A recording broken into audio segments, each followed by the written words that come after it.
is modest. I want to be the first political banquet that you have ever attended that begins and ends on time, and already I'm pushing the clock. Welcome to the first inaugural Distinguished Service Award dinner here at St. Petersburg College. I'm Susan Demers. I'm the Dean of the College of Policy, Ethics, and Legal Studies here at SPC.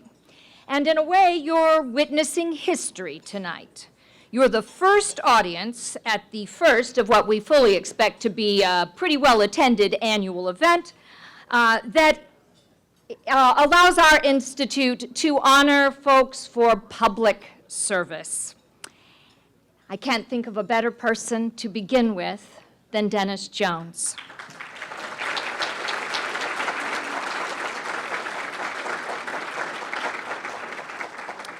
It's great to see so many friends and former colleagues of Senator Jones in the audience, and we'll recognize some of them in a few minutes. But first, it's my pleasure to introduce Dr. Bill Law, the president of St. Petersburg College. Dr. Law. I'm Bill Law, and I'm the president at St. Petersburg College. Thank you for coming tonight. Everybody who got stuck in traffic on any of the arterial roads, put your hand up, okay? All right, yeah, right. Wow, welcome to Pinellas County. Okay, we have the chairman of the Pinellas County Commission here, so if you want to stop by and see him, okay, and see what the plans are to keep this from happening again. As I got up this morning and I looked at my schedule and I realized tonight was the night we were going to do this long-awaited event, I started thinking, and you know, the tale is if you turn the clock all the way back to November of 1978, two young men started working together in the Florida legislature. One had just recently been elected. One was a bright-eyed young staff person. And I think I can tell you that on Dennis's first day in the legislature, we became friends.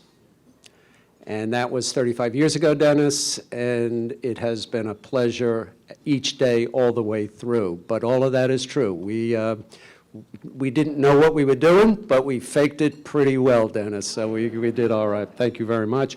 We're here in the home of the college's Strategic Policy Institute.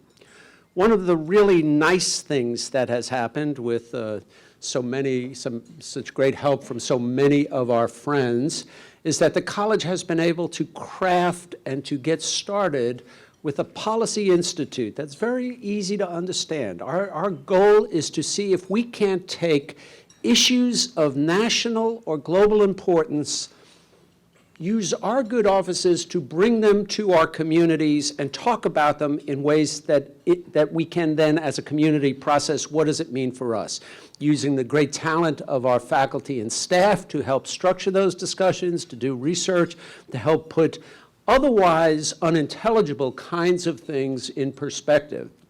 We also use this as the home for our initiative that we call the Village Square, where we invite community folks to sit with us and to have a meal, just like we're having tonight, and then discuss issues that sometimes have some edge on them.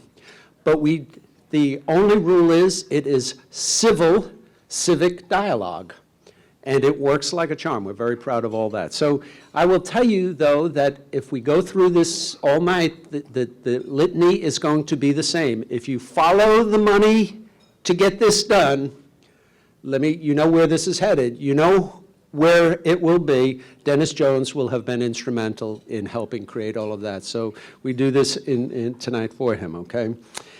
The notes I have says, recognize the dignitaries. I wouldn't touch that with a 10-foot pole, okay? But I am very appreciative of all of you who are dignitaries, who are with us tonight. So many friends of Dennis. I can only imagine how many dinners Dennis has been to in his 35-year legislative career. Dennis has been to every Chamber of Commerce, every chicken dinner under the sun. So we're glad he's here tonight. The Distinguished Service Award was created to honor public servants and community leaders who deserve recognition for the services they have performed. Too often, their good works go unrecognized. The Institute intends to make this an annual event and to recognize service by leaders in our community. The Institute was created in 2010. It's the dream of the late Congressman C.W. Bill Young to develop the Institute. And as I said, tonight's honoree was instrumental in obtaining funding and working with the Congressman's office to help it. The Institute is one of the many legacies that Senator Jones left to St. Petersburg College, to the district he served, and to the state of Florida. All of that has been admirable and meritorious service. We are delighted to have the opportunity to welcome you tonight and also to do our duty in saying, Dennis, thank you very much. Ladies and gentlemen, thank you for being here. Thank you, Dr. Law. Before we go any further, I need to recognize the folks who made this evening possible.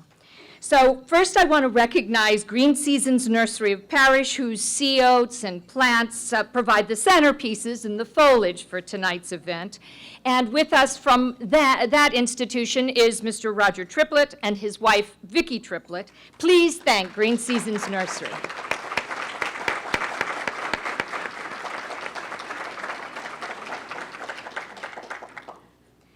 Next, I'd like to recognize the National University of Health Sciences and President Emeritus, Dr. James Winterstein. Please thank NUHS, which, as you know, is a part of our University Partnership Center right here at Seminole. We'll hear from Dr. Winterstein a little bit later in the program. And I'd like to also recognize our media sponsor, the Tampa Bay Times, which is represented here tonight by Mr. Bruce Fallman, Vice President of Sales and Marketing.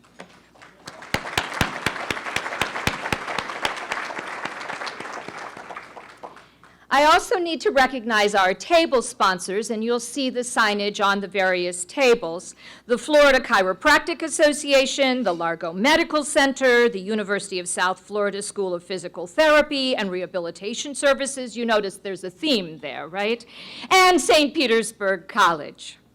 And I'd also like to say that we are very pleased to have with us students representing several disciplines here at the college. Some are sponsored by Senator Jones, and thank you, Dennis, and others by the Institute for Strategic Policy Solutions, the Student Government Association, and other generous donors.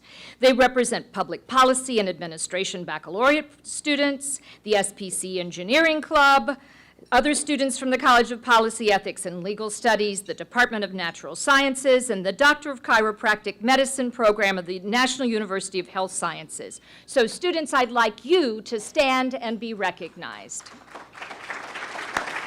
There they are. I saw them over here and over there.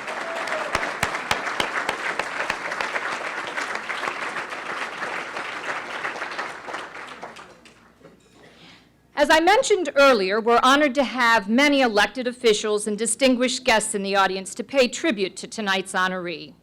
I'm going to ask you to stand as your name is called, and I know full well that I am missing names here, but bear with me. I'm going to ask you to hold your applause until I go through this very extensive list. So, with that, I want to thank all of the following for attending. Pinellas County Commissioner Ken Welch, Pinellas County Commissioner Janet Long, Pinellas County Clerk of the Court Ken Burke, 6th Judicial Circuit State Attorney Bernie McCabe, 6th Judicial Circuit Judge Walter Skip Schaefer, 6th Judicial Circuit Judge Thomas Minkoff, retired 6th Judicial Circuit Judge George Greer, who also serves as the chairman for the Institute's Board of Directors, Mayor George Kritikos of the City of Clearwater, Seminole City Councilor Jim Quinn, Seminole City Councilor Tom Barnhorn, State Representative Kathleen Peters, State Representative Larry Ahern, former State Representative Jim Frisch, former Congressman Mike Bilirakis, and former Chief Financial Officer and candidate for Congress Alex Sink. I also understand that joining us here this evening is Harry Glenn, who is the former Chief of Staff for the late Congressman Bill Young. So, who have I missed? State Senator Jeff Brandes. I'm sorry, Senator. All right, thank you very much. Could I ask for a round of applause for all of these public officials?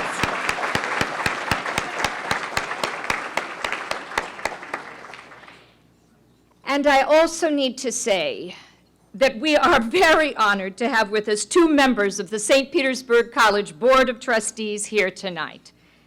Mr. Devron Gibbons, the chairman of our board, and Ms. Laura Lee Westing.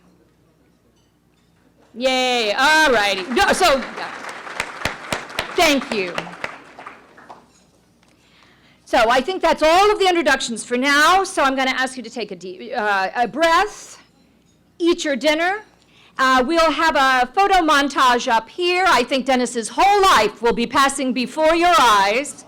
And we will have musical accompaniment by one of our college's students, Victor Merriam.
here tonight to honor a man whose service to Pinellas County, to the state of Florida, and to his profession has been outstanding. A model for all citizens, especially those who aspire to public service themselves, and especially to young people, our students. You know, the ancient Greeks considered public service to be the highest calling of mankind. I'd expand that to the other gender, but it's still the highest calling that any of us can aspire to. The slides that were projected before dinner offer some insights on public service and public servants from scholars and from philosophers and leaders over the ages, and there were a few notes about our honoree tonight. We offer those in tribute to him, but also to all of you public servants in our audience tonight. I especially like a particular quotation from one of my favorite characters in history. That would be our 26th president, Theodore Roosevelt, a man who was raised to public service from childhood. And he had this to say: "It is character that counts in a nation as in a man. It is a good thing to have a keen, fine intellectual development, but it is an infinitely greater thing to have those solid qualities which we group together under the name of character. Sobriety, steadfastness, the sense of obligation towards one's neighbor and one's God, hard common sense, and, combined with it, the lift of generous enthusiasm toward whatever is right." Dennis Jones represents those ideals, that quality of character. He's the best example I can think of a public official. His 32-year career in the legislature has resulted in a community that is safer, better educated, healthier, and even more enjoyable recreationally. In the program that's to come, we'll elaborate on each one of those points in highlighting a life well lived and a career well spent. There's even evidence of those accomplishments in tonight's decor. It's seen in the younger generations here in the room who had better schools, safer transportation because of Dennis Jones's work, and it's seen in the healthier lives for many citizens, which Dennis Jones' legislation made possible. And now, let's start the recognition. I'd like to bring up Dr. James Winterstein, the President Emeritus of National University of Health Sciences. Dr. Winterstein. Thank you, Dean Demers. President Law, thank you for allowing us to be here tonight to give this tribute to our friend and colleague, Senator Jones. Dennis, we met 41 years ago. And when I was thinking about that, we watched a movie last night called Las Vegas. If you haven't seen it. And toward the end of the movie, Michael Douglas was bemoaning his age. And he said, "My mind is wondering what it's doing locked in this body." So here we are, 41 years later. And we think about the things you've accomplished. And the program says, Senator, Doctor of Chiropractic Medicine, Civic Leader, Public Servant. And those are just headings. Dennis, there are very few people that I can think of that could come close to meeting the many accomplishments that you have met. But for us as an institution, and tonight I represent Dr. Joseph Stiffel, who is the current president of National University of Health Sciences. For us, you have been particularly important. I imagine you'll remember in 2002 when you invited me to come down and meet Dr. Cutler, and we looked at the possibilities of having a chiropractic medicine program here in Pinellas County. Subsequently, you know, there was an effort at Florida State, FSU, and that didn't happen. So in 2007, I came back here with my colleague Tracy McHugh, and we met with Ms. Catherine Kennedy. Again, thanks to your efforts on our behalf. And we became a university partner with SPC. I can't begin to tell you how important that is to us at National. to the profession of chiropractic medicine, to our students here who are privileged to be with us tonight. You took it further. You introduced us first to the Veterans Administration in Tampa, and when that didn't turn out the way we had hoped, then to Bay Pines. And as you know now, we are on the verge of accomplishing a chiropractic medicine service at the Veterans Association in Bay Pines. My friend, Senator Jones, I consider it a very rare privilege to be able to come here tonight and to recognize you, to congratulate you, and to thank you in behalf of National University of Health Sciences. Thank you.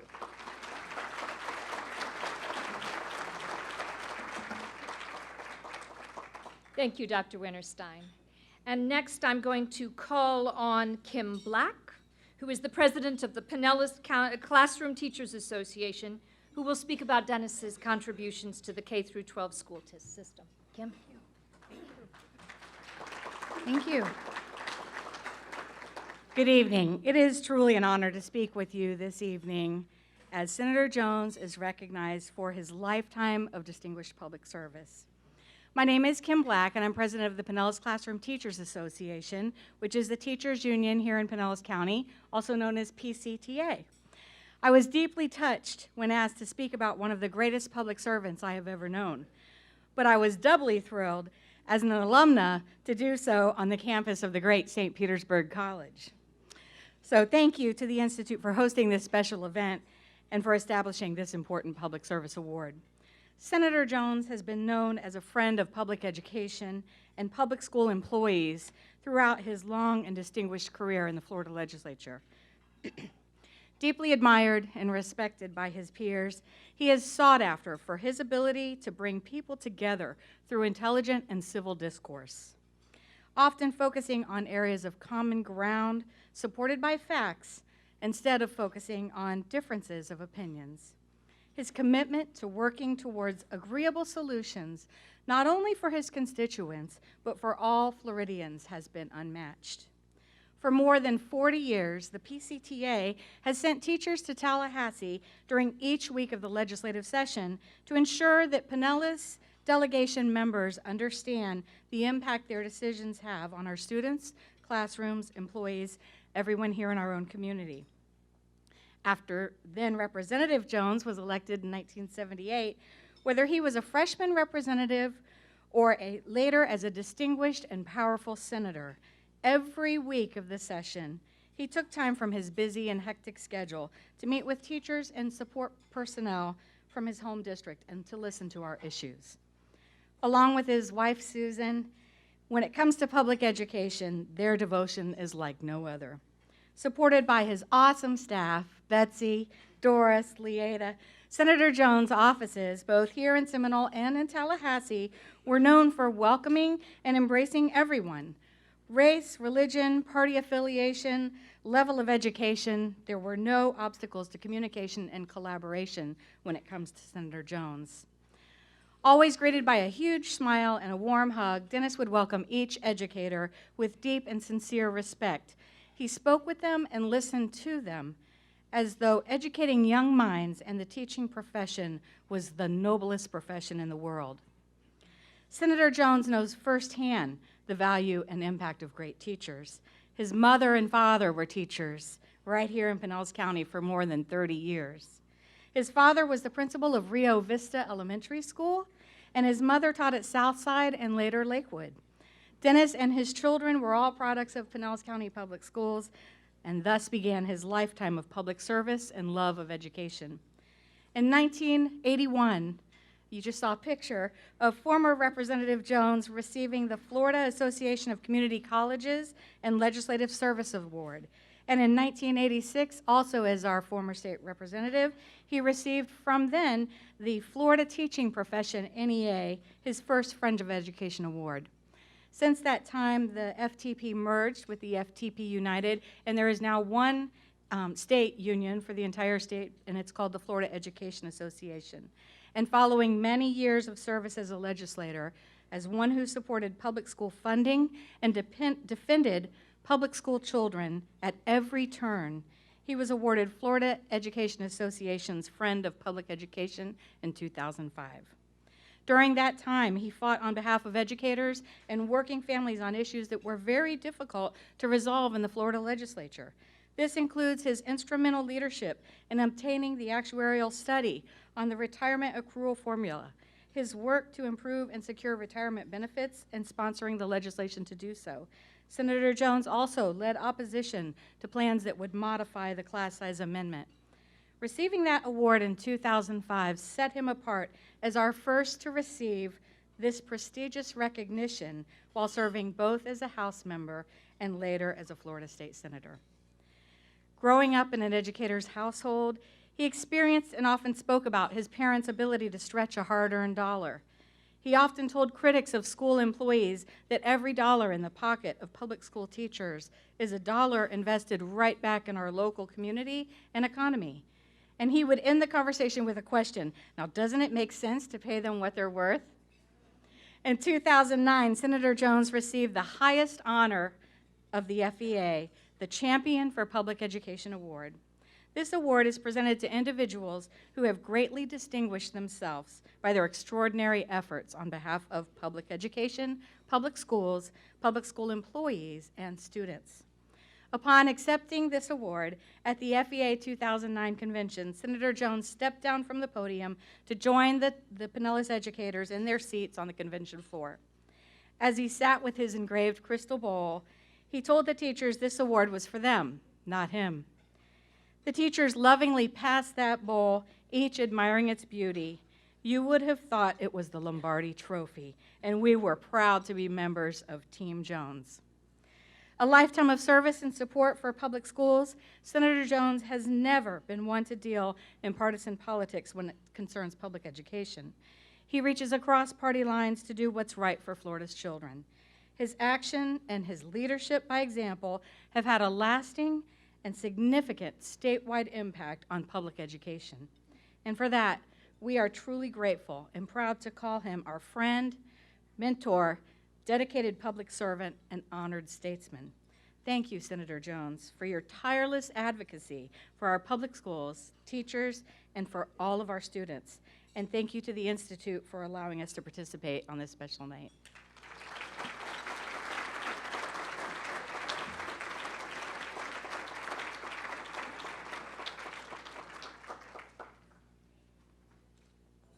Thank you, Ms. Black.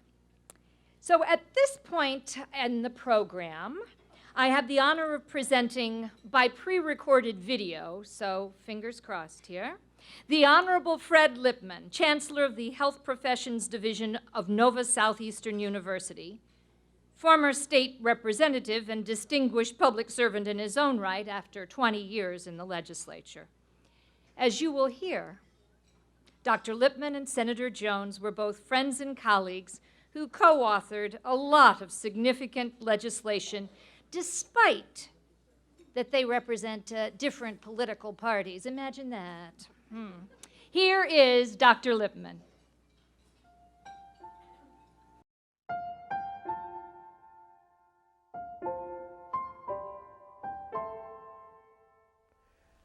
I don't know what I'm doing here. Why am I here? I understand that, oh yeah, I remember. It's Dennis Jones.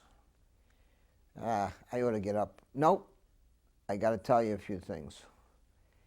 Firstly, Dr. Dennis Jones, it sure the hell is good to see you, although I really can't see you, but you can see me. Susan and the family, I hope that you're all having a good time at the expense of the Honorable Dennis Jones. Let me tell you a few things about Dennis. Well, wait a minute, I can't tell you all the things about Dennis. Betsy, you're sitting out there. You've got all the secrets, so you tell everybody about Dennis. But I will tell you one thing about Dennis Jones that is not very funny. And it's really not part of a roast. It's part of what I would call the essence of life. There are very few people that I know that come along, not only in public service, but in life, that give themselves to the utmost, like Dennis Jones. Many of you do not know that Dennis and I came into the Florida legislature in 1978, and we became friends. Became friends with him and another little short guy who weighed about 150 pounds more than me by the name of Jim King. And boy, we raised hell inside the legislature for the good of the people. It wasn't Democrat or Republican, it wasn't liberal, conservative, it was people. And I could tell you one thing, I have great pride in the fact that you allow me to say a few words tonight. And I could be funny, maybe. I could be sort of crusty, maybe. But I don't think it's really the proper time. Many of you do not know, but I want you to know that Dennis and I, over the 20 years that we served together in the Florida House of Representatives, and then he went on to the Senate, he had to go someplace. We, in the 20 years, I think, co-sponsored more pieces of law that, in other words, more pieces of legislation that became law than probably any two people in the history of the Florida House of Representatives. And I'm not just saying that off the top of my head. It's been said to me a number of times by John Phelps and by Dr. Alan Morris. So I take great pride in the fact that Dennis Jones is my friend. And he's been your friend. And he's been a servant of the people that are in the St. Petersburg region. Now I know Dennis is going to be living the life of a retired chiropractor, now a retired educator. Although I don't know, Dennis, I don't know whether they're retiring you or you're retiring, one way or the other. But I want to tell the people that are in the audience tonight how much I appreciate Dennis Jones as a human being, as a professional, and as a legislator. The commonality are really an important feature of what good government's all about, but more importantly, what a good human being is all about. Dennis Jones, you're one hell of a good human being. I appreciate you. I hope the people around you appreciate you much as I do. Love and kisses to all there that I know, and particularly a big hug for you, Dennis. Stay well.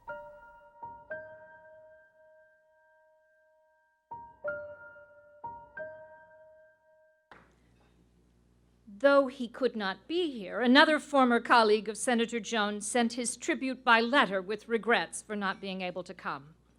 This letter is from Senator Ken Pruitt, who also left his own considerable legacy during 18 years in the legislature, including a term as president of the Senate from 2006 to 2008. After offering his congratulations, Senator Pruitt mentions watching with pride as Dennis rose through the leadership ranks, including serving as House Speaker pro tem, Senate Majority Leader, and Dean of the Senate. And then he adds, "I'm certain if there were a committee in the legislature known as the Senior Statesman Committee, you would have served as its longtime chair." He goes on to say, "You served while exemplifying the words of President Ronald Reagan. There's no limit to what a man can do or where he can go if he doesn't mind who gets the credit. You were always the humble public servant. You were never about grandstanding or espousing party politics. You respected the ideas of Democrats and Republicans alike, and thus earned the respect of all those who served with you." And Senator Pruitt adds this, "Although it is said, behind every good man is a good woman, I believe it should be said, beside every good man is a great woman. I know you would agree with me, Dennis, like the rest of the men in this room, that we married way up. Your bride, Susan, has been the cornerstone of your life and career, and while we honor you tonight, we honor her sacrifices as well. Thank you, Susan. We will always be in your debt for sharing Dennis with us for all these years." So that's Senator Pruitt's sweet words.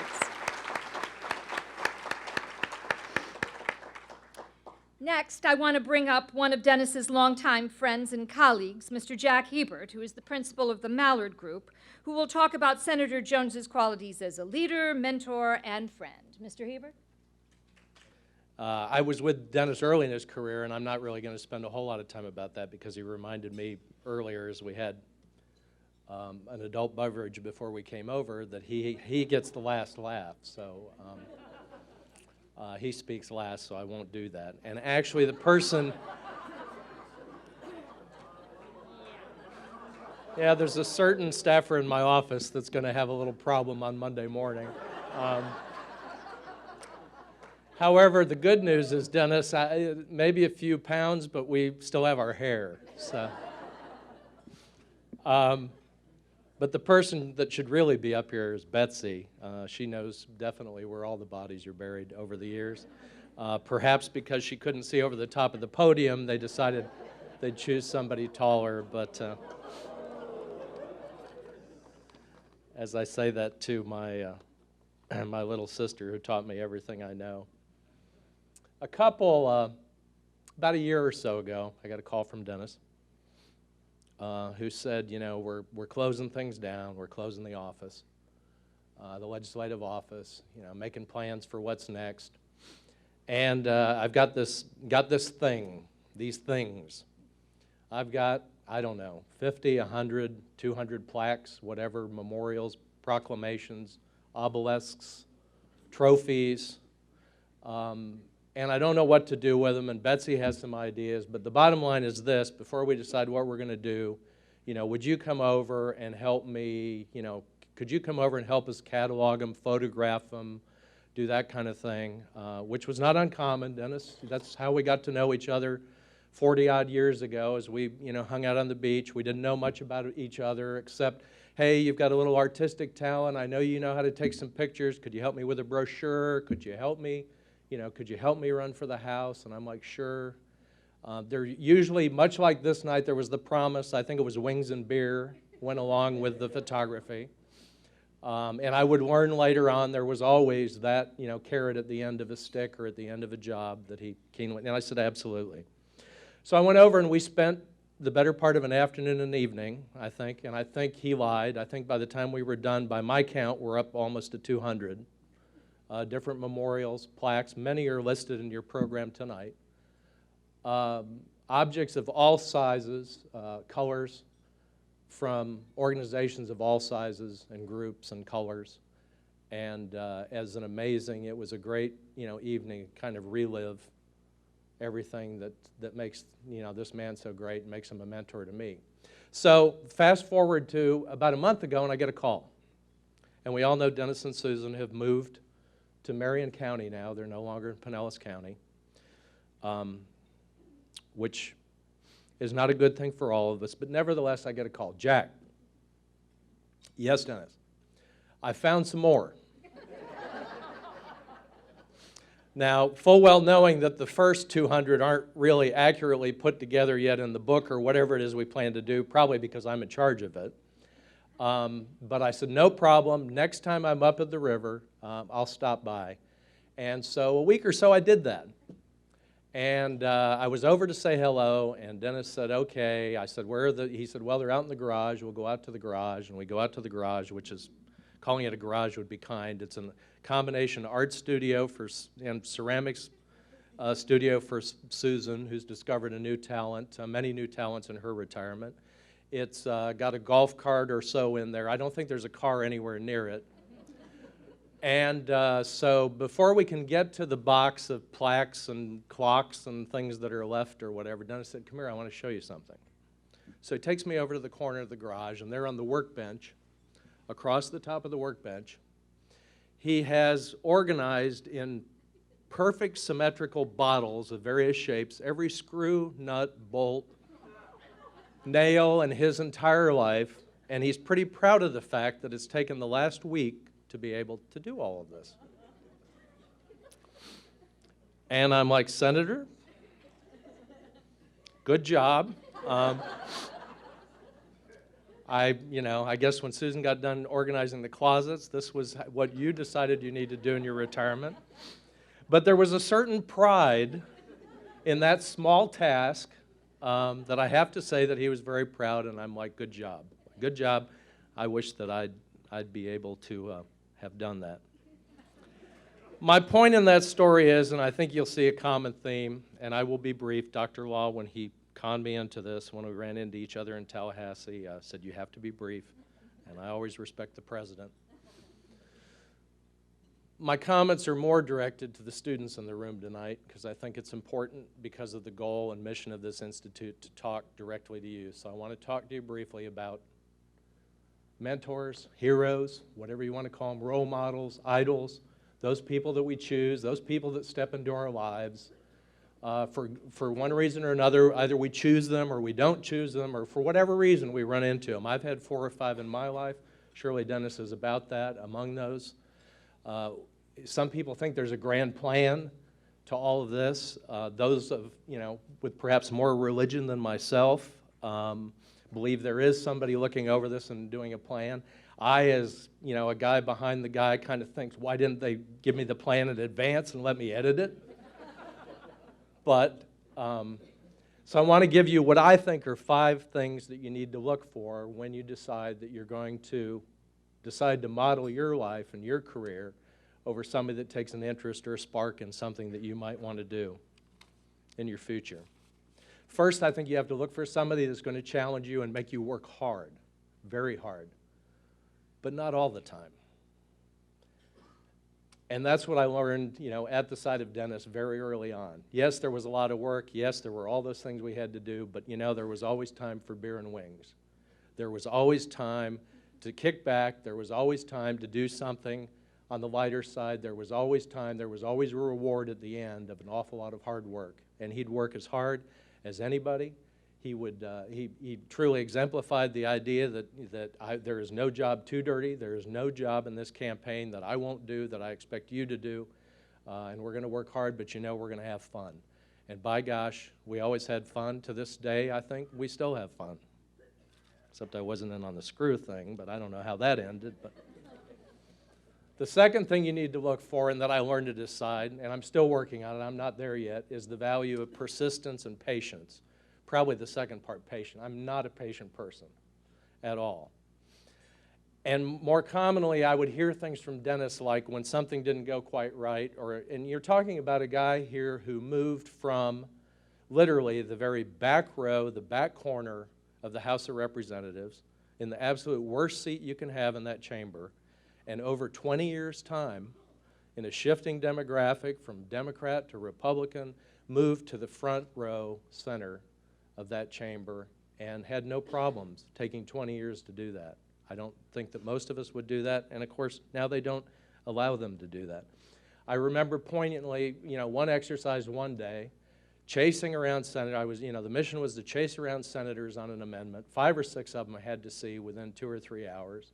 And I chased and chased and chased like a maniac all over the Capitol. Never saw the first senator. Got back to the office, and Dennis asked for a report. And I said, well, Senator, I tried. I didn't see, I wasn't able to see anybody, but I tried very hard. And he said, do you think if you sat still in one office, you might have seen one senator?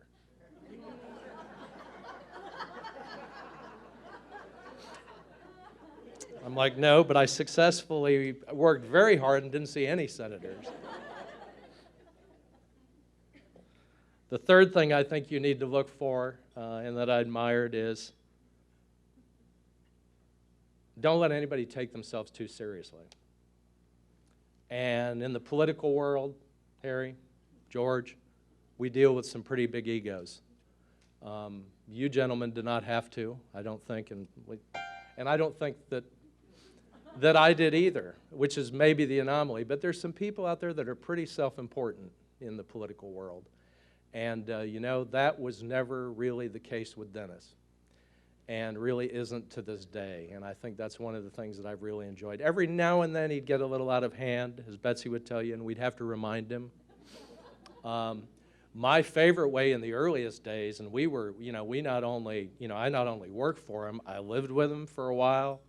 I cooked, both of us. I mean, it was more than just having a job. But I learned very quickly as we were living together, that Dennis had a little bit of a challenge with color blindness, dressing, clothes, matching, that kind of thing. And his wife, of course, prior to that time, was always there and able to choose the wardrobe or what. And he went out, looking, very dapper. And so I suddenly figured out my new job was also to be a valet, which we do what we got to do. We do what we got to do. So I tried to work out a numbering system of ties to shirts. Nothing really worked, so we would pick them out, which was no problem, except I finally figured out that there was an opportunity here. When he got a little bit too big for his britches that day, I wouldn't pick him out. And I remember on more than a couple occasions him coming to the Capitol, and these were the days when there were 8 of us in a basement, and the 8 Republicans in the basement of the Capitol, 8 members, 8 staff people, another guy we didn't know what he did. We think he was there from the Speaker's office to keep an eye on us. There's 16 telephones, and there was a parrot. Somebody had a parrot. Go figure in those days.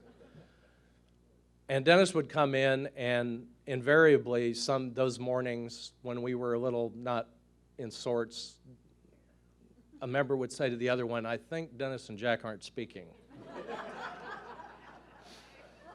And so I figured very quickly that there would be a way to get back at him on those kind of things. But he never, we tried to ground him and always kept him between the lines.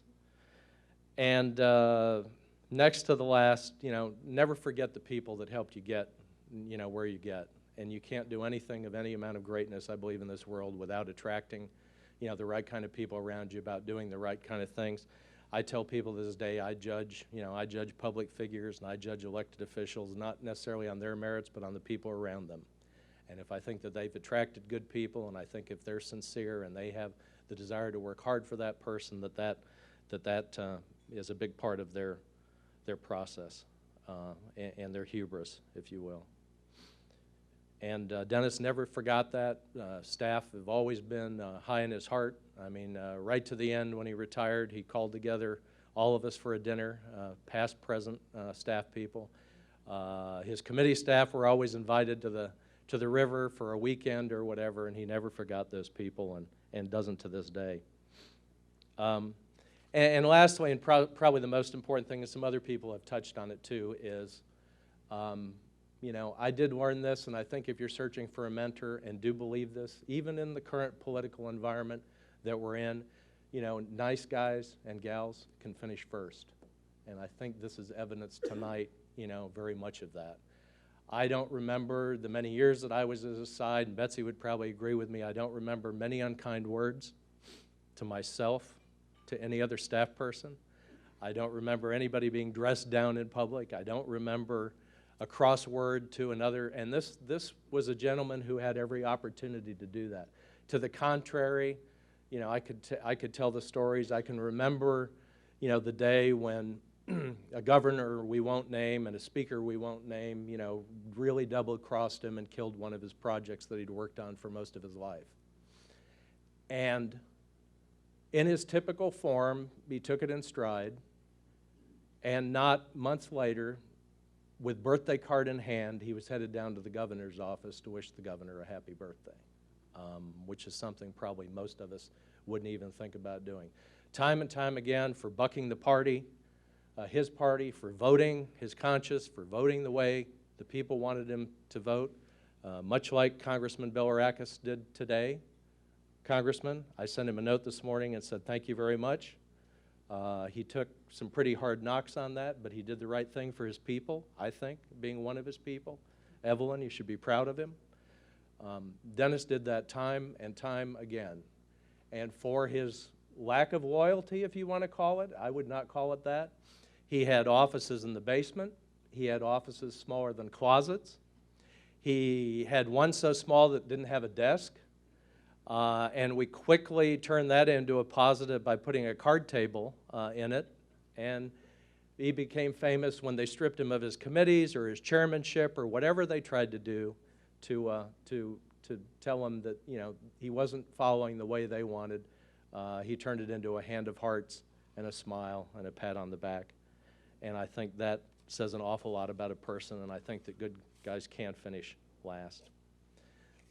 Lastly, I want to offer one quote, and I'll shut up after that. From the turn of the century, the 20th century humorist, Will Rogers. And for the benefit of the younger people in the room that haven't studied or know too much about him, maybe a cross between Stephen Colbert and Jon Stewart, a humorist, an actor, a plain-spoken Midwestern guy who's known for a lot of things. The quotes, I never met a man I didn't like. One of my other favorite ones is probably, thank God we don't get all the government we pay for. But one less obvious one or whatever that I think stands, at least for some of us, at least the people that stand in the shadows of these great people, is, we can't all be heroes, because there has to be somebody to sit on the curb and clap as the parade goes by. And I think that's pretty much been my role, and many of us. And I'll continue to do that into the future, I promise you, with this great man. A couple of years ago, most of you wouldn't know, I told you Dennis and Susan had moved to the river. A couple of years ago, my wife and I bought a house about a half mile down from a vacation home, down from them on the river. Now, we visited there for 30-odd years or whatever. It's a beautiful place in Florida that we haven't quite ruined it yet. I came to love it. I came to love the people that are there. I told people, well, we just bought, my wife ran out of things to decorate. We told people, well, it was an investment, was the other line. And then, I said, well, it's just an investment. It's just something, it was an impulse purchase or whatever. But I think we were only fooling ourselves, dear, and that we didn't want to let these great people get away. And one day, when we're as lucky as they are, we will be there. And Senator, in my garage is a box of nuts and bolts. And I could sure use some help putting them back together. Thank you very much. So I'd like to look at some other highlights of Dennis's career. And for one of those, let's go to the beach. Well, not literally, but I alluded earlier to the centerpieces and the plants on the stage. They're sea oats plants, and they represent just one more of Dennis's significant contributions to Florida, the Dennis L. Jones Beach and Shore Preservation Act of 1998. To review that and other highlights of Dennis Jones's accomplishments for Pinellas County and for Florida, I want to call up someone who worked very closely with Dennis Jones during his years as vice president of St. Petersburg College. Here's yet another one of my bosses. Dr. Jim Oliver, the provost of the Seminole campus.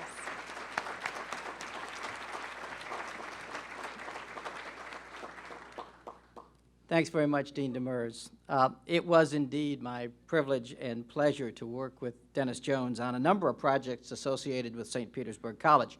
One of the most significant, in my view, was the establishment of this Institute for Strategic Policy Solutions, which is hosting the event tonight to honor him. Dennis worked tirelessly in the legislature with the late Congressman Bill Young to secure the appropriation to establish the Institute. It was to be located at St. Petersburg College, but was charged with serving the entire Florida college system. Now 3 years old, the Institute is fulfilling its mission that Congressman Young and President Law established. Fast forward 15 years, and another local project of great benefit to the college and the community is the Seminole Library, built as a shared use facility with the city of Seminole and St. Petersburg College. When the announcement was made first in 1995 that the college intended to build a campus in Seminole, the City Council, cognizant of a limited capacity of its 17,700 square foot library, asked about the potential of a larger joint use facility on the college campus. It was a great idea, and planning got underway almost immediately. But the 52,000 square foot new facility, which celebrated its 10th anniversary this past fall, would never have been a reality without the passionate support of Senator Jones in securing significant legislative funding to get it built. Today, that library, and we're sitting in the annex of the library, that library, which bears his name, is the jewel of our community and has served as a model for other joint-use libraries at St. Pete College and continues to be a national prototype for a truly unique partnership with staffing provided by the city, security, utilities, technology, and maintenance provided by the college, and all in a facility that was proudly constructed with the support Senator secured for both of us. And most recently, Dennis was instrumental in providing the pivotal support for SPC at Bay Pines, a hands-on STEM, that's science, technology, engineering, and math, learning center with special emphasis on marine science, including the cleanup of Hurricane Hole. The focus of a lot of these comments is often on Dennis's role in securing funding. Earlier, you heard Dr. Lippman refer to the legislative record that he and Senator Jones accomplished in their tenure together, but he didn't mention any specific laws that they were responsible for passing or had a substantial help in passing. Let me review what are generally regarded as the top ones. The Child Safety Seat Law, which made Florida one of the first to mandate children traveling in a motor vehicle be secured in the safety seat. Can you imagine life without those today? As Dean Demers mentioned, the Florida Beach and Shore Preservation Act is named for Dennis Jones. Pinellas County especially, but every county in Florida that depends on sandy beaches to nurture its tourism industry is indebted to him for ensuring that there will be continuing funding to keep those beaches healthy. Imagine where we'd be without that assurance, both for our own enjoyment and for residents of this waterfront community, but also for the state and local economy. I'm pleased to announce that instead of another plaque or trophy to add to the garage full that's already been mentioned, we are establishing a living tribute in his name. A section of the soon-to-be renourished public beach in Treasure Island, his hometown for much of his career, will be planted with sea oats as soon as the renourishment project is completed, now scheduled for June. The plants were contributed by one of our sponsors, the Green Seasons Nursery of Parrish, across the bay in Manatee County. Let's again thank Roger Triplett for making this possible. Let's give him another round of applause.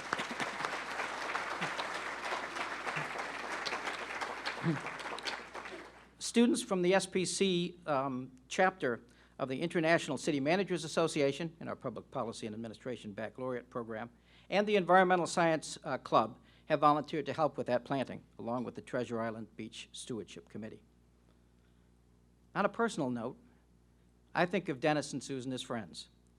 They've got about 200 friends in this room, and I wonder how each of you would describe Dennis if you were asked to do so in a word or two. What do they call that? It's a word graph. A word graph. When a group is asked to describe something, and then a picture is created with the size of the text on the picture reflecting the number of times a word or phrase is said. Have you seen those? Yeah, seen those? I think we've heard a lot of the responses in what you've already heard today. What would it be for Senator Jones?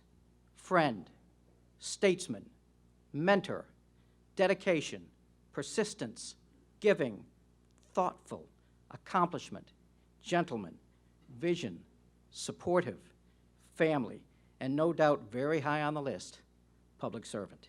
Dennis, on behalf of your community, your college, your county, and the state of Florida, thanks for all you've done for us. Thank you, Dr. Oliver. Now I have the pleasure of introducing a special guest, one whose name you will not find in your program. This gentleman called to say he'd attended a number of events like this one where Senator Jones was honored, but he'd never actually had the chance to get on the stage or say anything about the honoree. He asked if just this one time he might have a chance to relate what Dennis Jones has meant to him. And much like the limelight-shied person to whom he pays a tribute, he did not want his name included in the program. Ladies and gentlemen, I give you Dr. Rod Jones, the senator's son. He has a sticky pad for each of you. I have I'm tired, I got bags under the eyes. I spent late last night looking for a family heirloom. It was about this big, and it was in the 1970s when we'd take those yellow felt letters and we would iron them on our shirts. And I had this little tiny shirt that says, "Please vote for my dad, Dennis Jones, for the House of Representatives." And I think Jack actually ironed it on there. It's like, it goes all the way down, but it's only about like this big, you know, and obviously these are a little bit bigger. But yeah, I used to, you know, hey, I throw those out to people and get the t-shirts and stuff. But I have spent a full career passing out sticky pads to where my fingers actually stick a little bit now. So I am sure that there's not one person in this room who has never received a sticky pad. When we first got them, it was like, "Do you realize there's 10 impressions on here?" And I said, "Wow." And now he's gone to 20. This one has 25. Now, I do apologize for those of you that get them tonight because the calendar on the back of this is 2004, 2005. But the thing is, I didn't go anywhere without you know, the T-shirts and trying to sign people up for these different events. But I love the tables when I walk by. Wonderful job with the tables. With the sea oats, and beautiful, but they were missing something. I mean, they were great, but they were missing something. I went around and I said, "Where's all the hats? I'm looking for hats." My dad has worn more hats than any person I've ever known. I mean, he belongs to clubs and groups, and you open his closet, he's got these crazy-looking fezzes from all different kinds of crazy hats he wears. But it's impressive how many things he's involved with and how many things he does. And I don't think his wallet closes because he has all these little membership cards to every little Republican party and group and club, and many of you are involved in many things, and you go once a month, and you do your 50-50 and a drawing and a bunch of other stuff. He goes 3 times a day to these things, you know, and it's like, oh, here we go, another 50-50, and it's great. It helps a lot of good causes, but unbelievable, the things, the organization. So my hat's off to him. He's always saying to me, get involved. I'm like, I would, but you're a little over the top. I mean, you know, I can't do everything you do, but it's amazing. My grandmother, Grandma Jones, if she was here today, she would probably say, stay away from your dad. He's a workaholic. He's always doing something, you know. And so I know that he definitely puts full force into everything. And we've already said this over and over and over, but he's definitely the epitome of a public servant, a definitive epitome of a public servant, without a doubt. And I think that's wonderful. He's been a great role model to me. When we ran for public school, student council, me and my sister would run, and it was great because we could just go cut his name off the signs and say, "Elect Jones," and we'd put them all over the school, and the kids would say, "How'd you get all those signs?" "Well, you know, got stickers on our lockers, you know, Jones, and they're everywhere." But like I said, I know that my grandma would have been very proud of him. Of course, my grandmother really didn't, I don't want to say this a lot, she didn't want him really. The truth of the matter is she always wanted a girl, so tonight would have really been Senator Denise Jones. And he has a brother that would have been Phyllis Jones, but we actually have Dennis Jones and we have Phil Jones, and those are my grandmother's 2 sons, which I'm sure she would have been very proud of this evening to be here. But anyways, a little bit with that. You know, I actually knew for a very long time that my dad was going to be successful, and it was because the writing was in the book. This is actually an original print of the 1972 Who's Who, Outstanding Young Men of America. And on page 345, it says right there that Dennis Jones is actually one of the young, outstanding men of America. And I was like, as a young child, I was like, this is incredible. My dad is in this book. He's one of the most outstanding people in America. 20 years later, it's like 1992, and I realized you can buy this ad. You put it in there for about 25 bucks, and I could have been in there too, but you know, but I still have the book. And for 20 years, I was like, this guy's incredible. He's my hero. But you know, it's still there. If anyone would like to see it, I got it marked 345. Had it there. My grandmother was very proud of him as well. I don't think she ever knew the cat in the bag. But anyways, I think she gave me the book actually because it was like a family treasure to hold on to that. You know, I actually did come here tonight. And recently, in this last year, I've gone to a lot of meetings. In fact, in my lifetime, I've gone to a lot of meetings. But in the last year, I've been to a bunch of meetings, and I always leave feeling like I want to say something. It's like you're there, and you think, you know, I want them to know this is a good guy. And people say a couple nice things, and we all leave, and I go in the car, and I go, man, I should have said something. But quite honestly, this is the end of the road. I mean, basically, he's out to pasture, literally. He's riding his little, he's actually driving his golf cart around every day, and his big thing really is picking up sticks. He picks up sticks. And I'll tell you how smart this man is. We've had property in Dun Island for about 50 years, 45, 50 years. And I have the property on this side of him, and I have the property on this side of him, and he has the property right in the middle. And I thought, how smart was that I buffer him on both sides? He has no neighbors. I never get up there. And if I was thinking, I would have put them both next to each other. But so he's used me to insulate him, and that way he has no problems with neighbors. But anyways, you know, I will say on the other side of the coin is that, I'm going to say is the Harry Chapin song with the Cats in the Cradle. It was a tough childhood sometimes, you know. My dad definitely dedicated himself to everyone in this room. And, you know, they say the Cats in the Cradle, silver spoon. Yeah, okay. When are you going to home, Dad? Don't know when. We'll get together then. And we're going to get together then, and we've had some great times. My best time in life probably is about 15-year span where we worked together day in and day out and at the chiropractic office. And I said I wouldn't do that. But the thing is that it was great working with him every single day, and I got much, much closer with him for those 15 years that we worked together in the office. You know, ironically, the name of our office was Community Care. How could that define my dad any better than that, caring for this community? But it was a great time working with him. I actually had about 4 or 5 pages of notes. I'm only reading this one, I promise. Okay, I gotta go. Can I tell one quick little story? Because Jack told a bunch of stories. One quick story. Because I want to tell about the COs, because you did a great job on those COs. Well, let's go back in time, 1970-ish. My dad was actually not the refined gentleman that you see here right now. My dad actually had long hair and crazy shorts with them all probably tore out in the back. And he lived somewhere strategically between the Bamboo Beer Garden and actually Jimmy Buffett had the Coral Reefer Band out there in Madeira Beach at the time. And his cottage was literally on the Gulf right there in between the two. And he just started, if you could get some aerial views of Madeira Beach in the 60s, 70s, 80s. In fact, Jim, you lived out there with him, so you know this. But anyways, we actually had these long crates. He used to wash our feet when we get in the house. You know, you get all the sand off your feet and get in the house. But then he made these little planters, and we'd stick our finger in the planter. We'd put a CO in there, and we'd put our finger in there and put a CO in there. And literally, we would sprout them and grow them. And then it was like Harris Club for Men. We were putting all these little things out in his front yard, growing all the COs. And that literally was in the 70s. So, I mean, if you could look at that time where Fleet Cottages was at the time where he lived on the beach, it was his passion in the 70s. So we fast forward 40 years, and it was just the weirdest thing.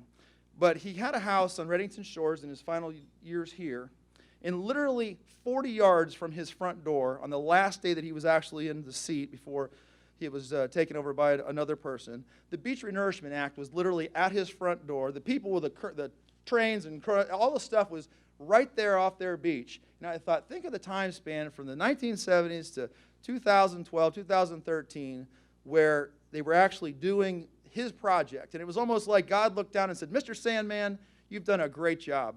And it was just kind of, it was amazing, the irony of the timing of from that period to his very last day that he actually held as an office in this area. But I do appreciate this opportunity. I thank you very much from the panel to let me come up and speak. I did have 3 or 4 pages, and I have a lot of good stories, but I guess you'll have to meet me another time.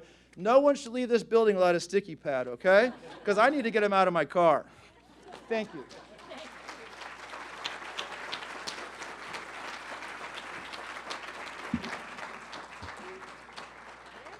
There you go. Thank you, Dr. Jones. And now I'm going to call on Dr. Law to get down to the real business of the evening. This is the formal presentation of the inaugural Distinguished Public Service Award. Dr. Law?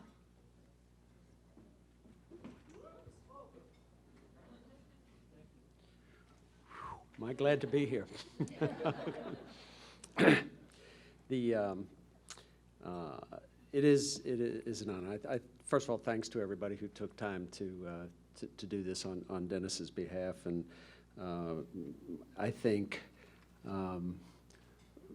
generally everything was true, Dennis. Okay, some of it probably not quite accurate, but that's Dennis. Worked for us as vice president for economic development and community relations. And when I got to the college a few years ago, Dennis's office right around the corner. And right toward the end of his career, I think just the start of the last year he was headed to Tallahassee, he was, as I went into his office one day, he was hanging up the phone and he had that great smile and kind of shaking his head with a little bit of a laugh. And, Alex, you'll get a kick out of this. I said, what's up, Dennis? He said, I ran for the legislature in 1978, and I thought I was going to get elected 2 or 3 times, and then I would run for Bill Young's seat when he retired from Congress. He said, I just got off the phone with Bill, and he was asking me to work a little bit. They were redistricting, and he needed a better district. Okay. So, as we sit here tonight, we'll have a great thought for our congressman. Dennis, thank you. You've heard the accomplishments. At St. Petersburg College, Senator Jones helped establish and locate the University Partnership Center, our orthotics and prosthetics program, our downtown center in St. Pete, the Bilirakis College of Education building in Tarpon Springs, the veterinary technology program in Largo, and the expansion of our marine science program. He served with honor as our Vice President of Economic Development and Innovative Projects and headed up our Institute for Strategic Policy Solutions. We are genuinely grateful for his service. Let me just tell you, we're going to unveil the plaque. The criteria for nominees. So the first one makes a big difference. You've now set the standard. And I will tell you, it's quite a standard. A distinguished career of public service in elected office, local, state, or national. Check. An unblemished record of integrity and selflessness in public service. Check. A demonstrated spirit of bipartisanship in seeking solutions to public policy challenges. Check. Overall, a career that best exemplifies public service and dedicated effort in keeping with the greatness of the United States of America. Dennis, please join me up here as we unveil the plaque. Dennis?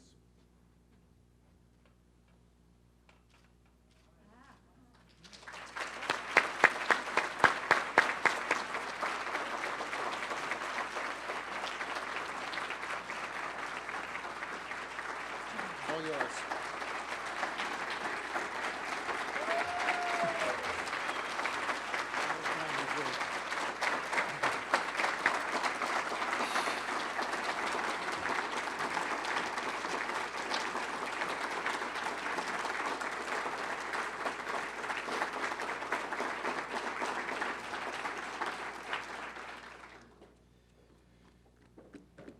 If I sat down right now, it'd probably be ahead.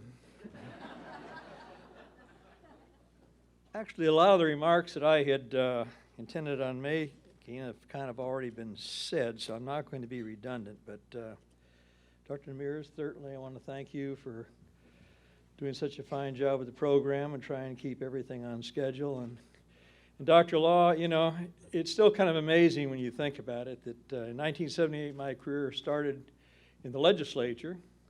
And Dr. Law was staff director of higher education, one of the first committees I got to serve on. You already know about that.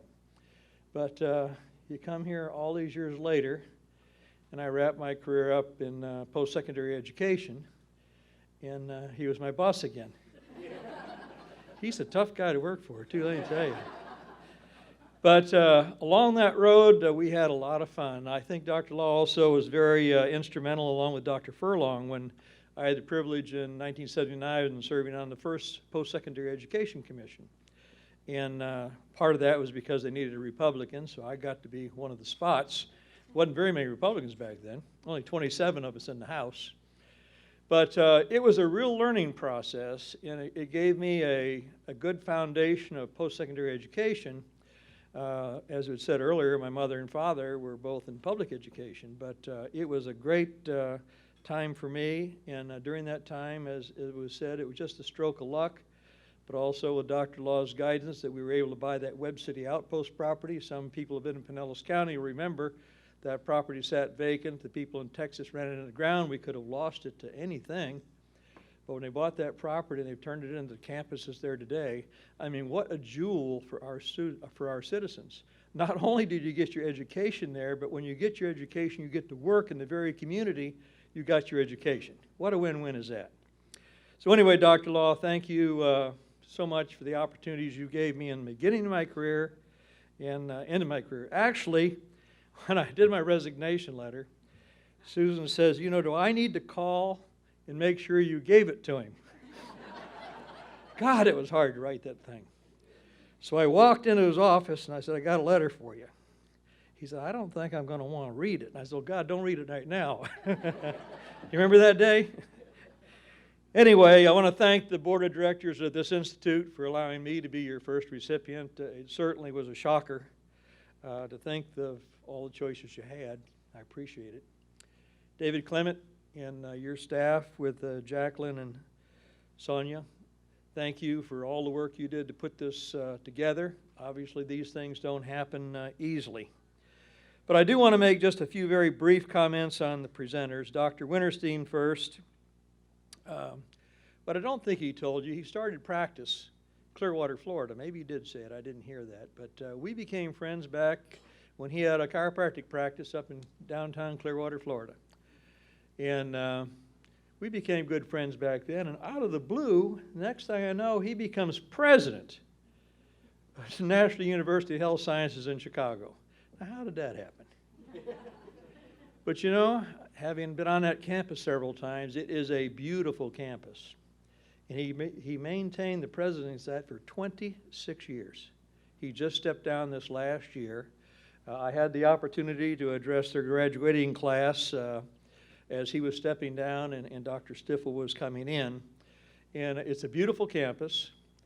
And just the idea that he would allow that college to expand a branch campus to St. Petersburg College and become part of our University Partnership Center, I thought, what a wonderful opportunity, not only for National University of Health Sciences, that I think has about 17, Catherine, I might be wrong, about 17 partners, but what a wonderful opportunity for the students that basically can either take classes here or take classes in Chicago.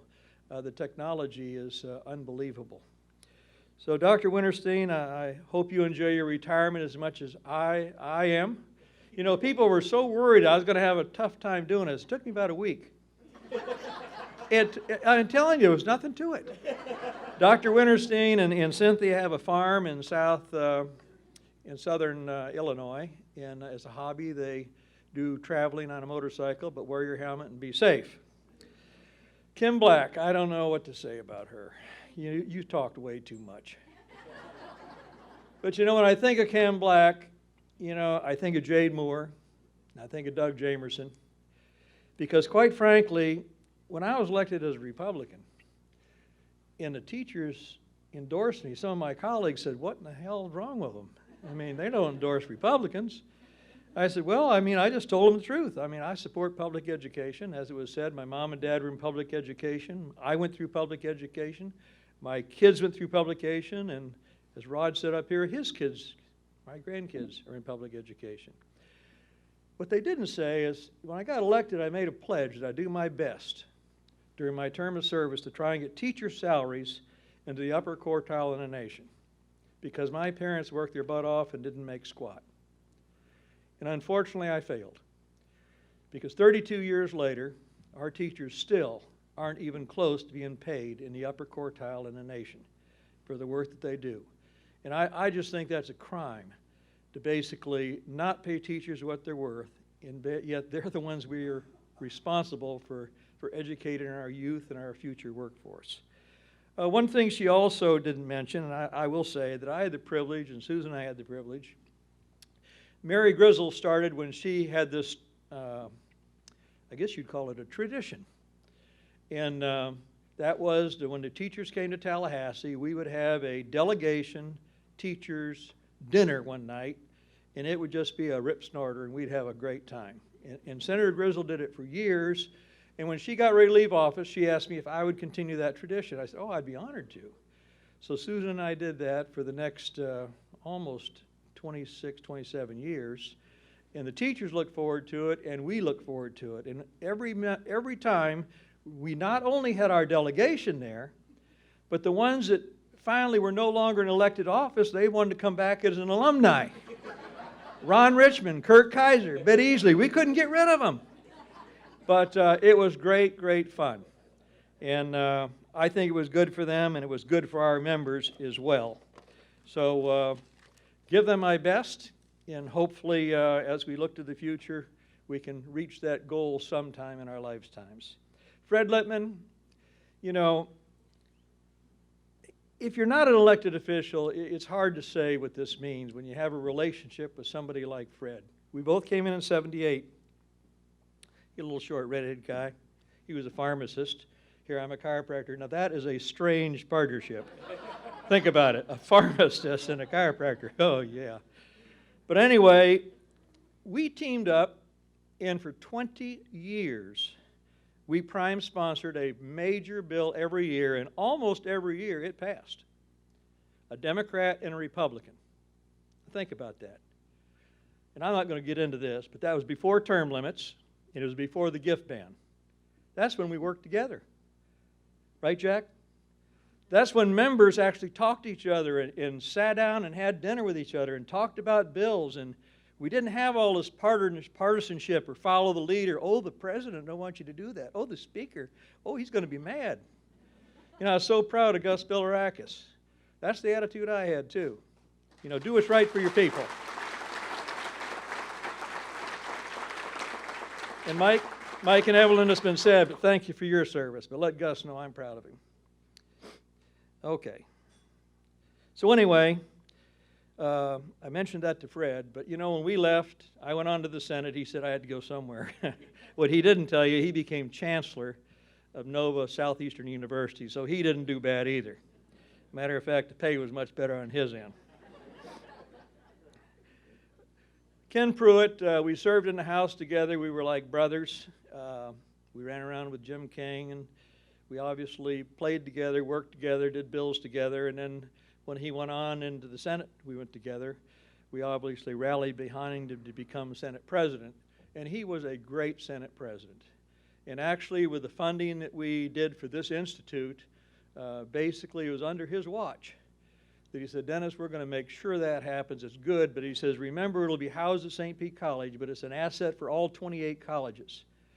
And what hasn't been said tonight is David and I actually traveled to the Bob Graham Institute in Gainesville to establish a partnership. We went to the Lou Fry Institute in Orlando to establish a partnership. I just a couple weeks ago sent him some more information about a government institute that is on the college campus in Ocala to start to develop these programs where when you get a wonderful program, would it be nice to develop that program and just move it around the state where everybody can take advantage of it? And that's the thinking process behind this institute. It's like a Tiger Bay that does with issues and not candidates. And it's a wonderful thing. And I was just so privileged to be part of that when we got started. But Ken Pruitt deserves a lot of the credit for making sure that money stayed in the budget and wouldn't let the governor veto it. And here we are today. Jack Hebert, you know, you went way too long. And I won't tell some of the things on you that you told on me.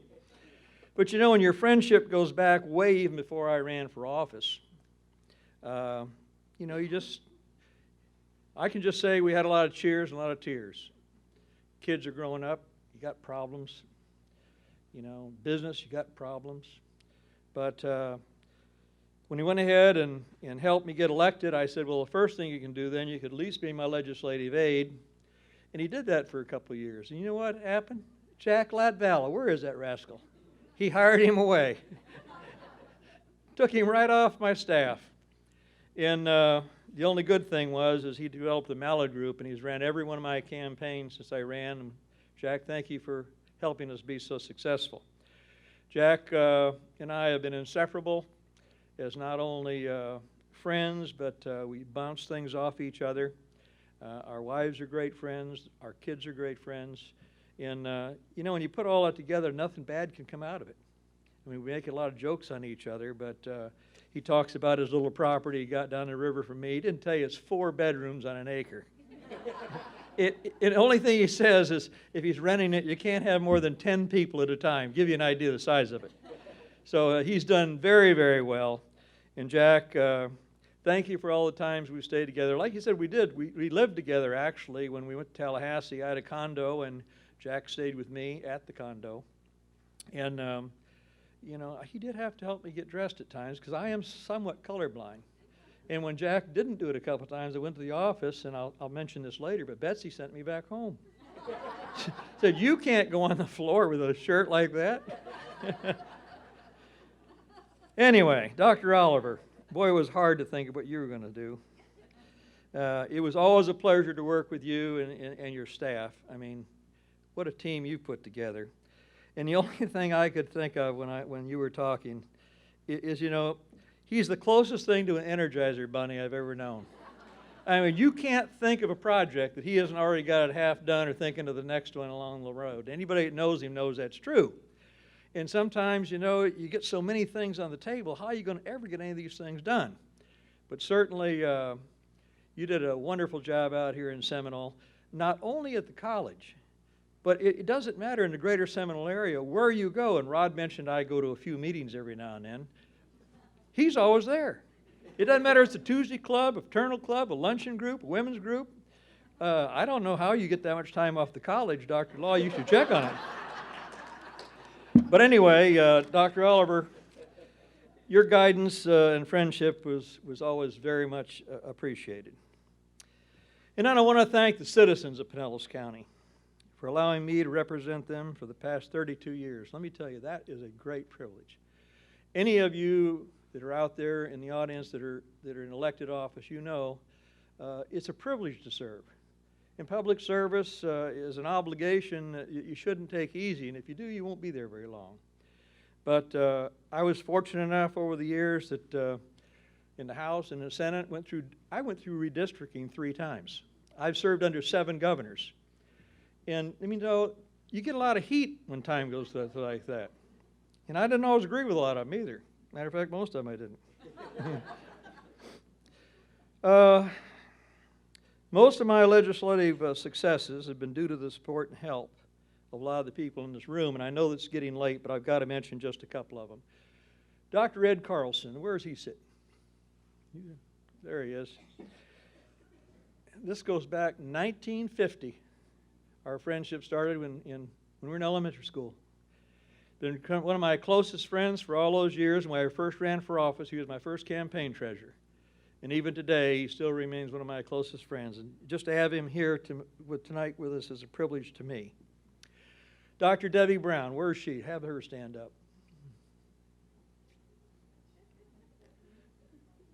Debbie, you are a wonderful person. I hired her in 1972 when I was president of the Florida Chiropractic Association. She went on to become CEO of the Florida Chiropractic Association and has turned it into the largest chiropractic association in the United States. Debbie, you're doing a wonderful job.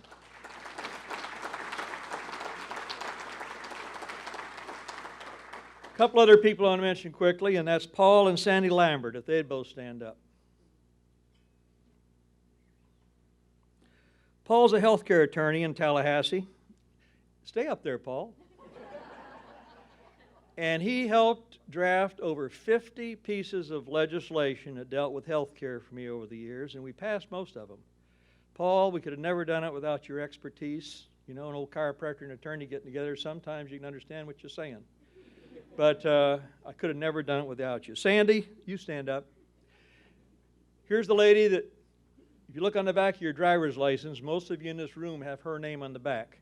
She was the #2 person in the Florida Department of Highway Safety and Motor Vehicles, and we could have never passed the seatbelt law. We could have never passed the child restraint law. We could have never passed the organ donor law without your expertise and your support from the employees underneath you. And thank you very much. And thank you for all the lives you've saved. You know, as an elected official, we were only the messenger. But quite frankly, you made it happen. Then I want to mention my old bald-headed friend down here in front of me, Booter Imhoff, if you'd stand up. Regulated Industries is a great committee. Deals with, stand up there, Booter. Deals with gambling, liquor, booze, nightclubs, restaurants. Great committee. I was chairman of it for many years. And the House and the Senate had to make a lot of field trips. But with all the kidding put aside, for 20 years, the legislature was never able to pass an Indian Compact bill. In other words, the Indians were gambling, weren't paying a state a dime. Our committee, under Booter's leadership, actually put a Seminole Compact together in 2010.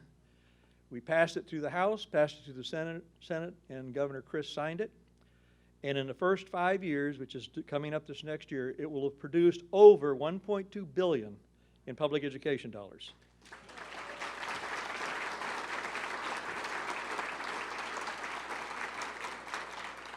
Everybody knows I love beaches.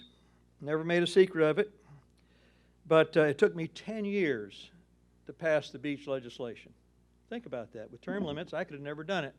I'd have been put out to pasture before you could have ever passed a bill. It's easy to pass a bill when you're only doing maybe $1 million, $1.5 million of appropriations, but when you're dealing with a bill that's $100 million a year, every year, it's a little harder to do. Because there's people in the state that have orange groves, phosphate pits. They could care less about a beach. And yet a third of our economy in Florida is derived from beaches. Gulf front beaches account for 1/3 of our economy in jobs because of hotels, motels, restaurants, and recreational opportunities. The other third is agriculture. The remaining third is retirees and veterans. So this was a very, very important bill. And let me tell you, we could have never, ever passed this bill, even in the 10 years, without the wonderful partnership we had with Congressman Young and Harry Glenn.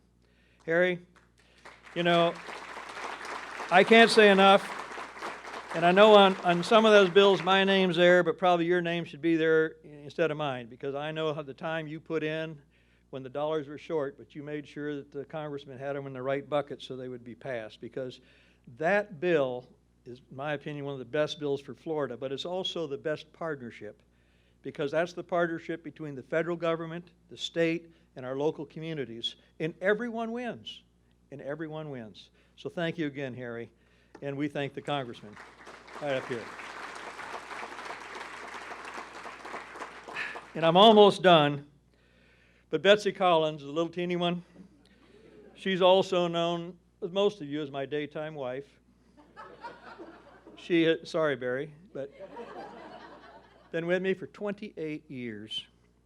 I mean, deserves a lot of credit for the successes that we have. Anybody who's ever tried to come to my office, you get on her wrong side, you don't get in.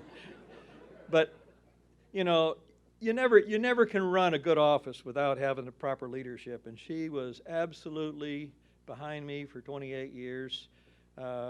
Even today, she now still is in the legislative process, works for someone else, but we still talk a couple times a week because we just can't get enough of each other. She is a wonderful person. So sometimes she would take things so serious, and like Jack said, you know, I try not to take it too serious. I go back to Betsy, you're not letting him back in that damn office, are you?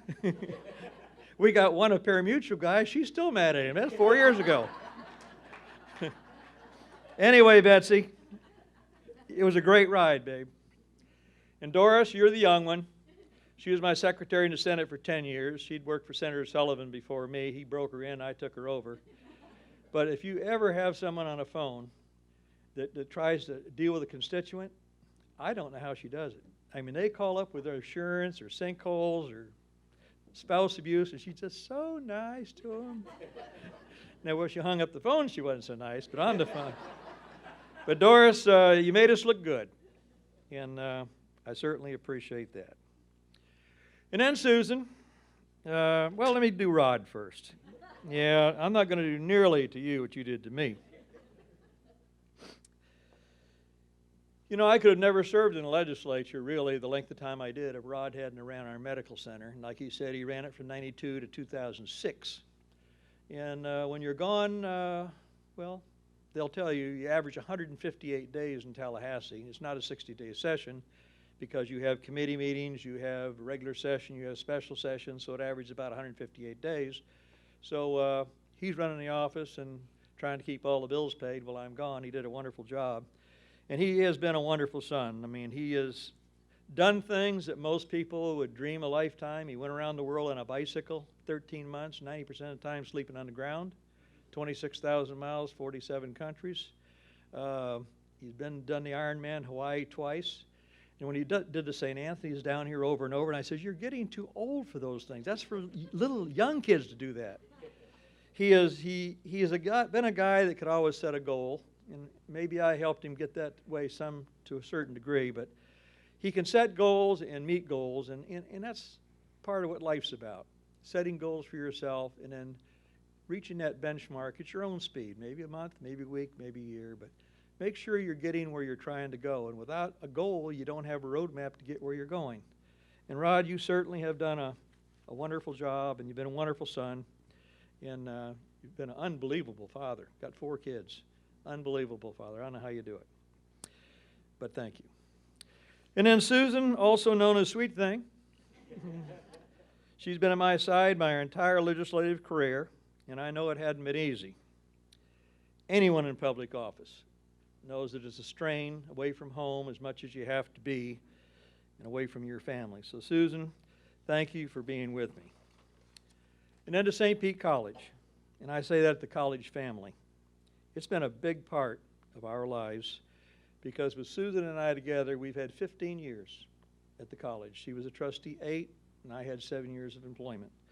So this college has meant a lot to us, and it was really hard for me to even think about leaving. But on behalf of both of us, I want to say thank you to all of you tonight for this evening. It was wonderful. Only thing I can say is that I hated to leave, but the time had come. And next year, hopefully, your recipient will be as appreciative as I am. Thank you very much. I want to thank each and every person in the room for helping us honor a distinguished public servant.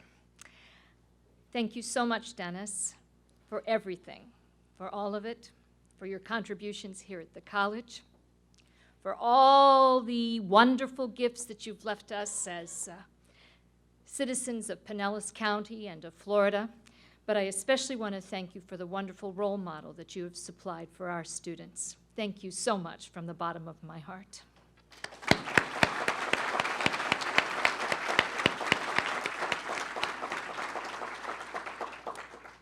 So I want to say thank you to our sponsors, the Green Seasons Nursery, National University of Health Sciences, and the Tampa Bay Times.